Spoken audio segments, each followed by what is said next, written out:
Saludos amigas y amigos, deseándoles que siempre estén todos muy bien.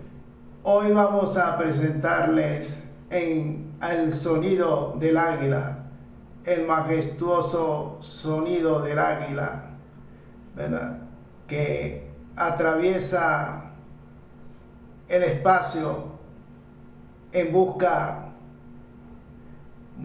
del aliento y de sus presas. Así tenemos el águila. Hoy lo presentamos entonces.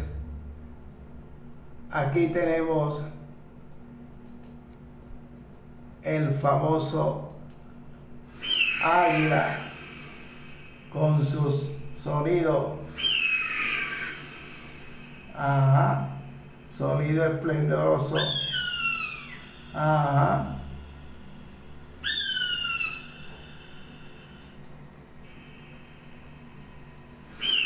Así, el águila es un pitazo lo que tiene su sonido, el águila. Ajá, ahí lo ven. Ahora vamos, el sonido del águila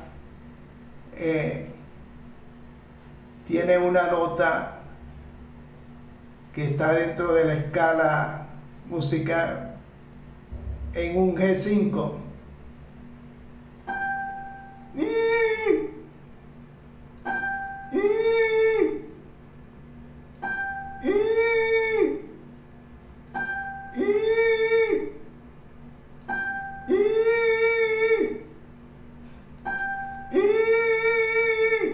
Así tenemos el sonido del águila.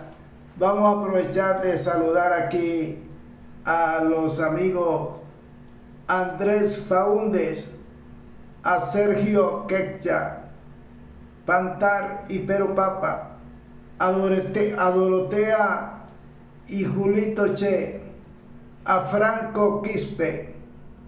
Él lamenta el fallecimiento de su novia Teresa. Ok. Lo lamentamos entonces el fallecimiento de Franco Quispe, de su novia Teresa. Bueno, amigas y amigos, que estén todos bien. Hasta una próxima oportunidad. Gracias. Bye bye.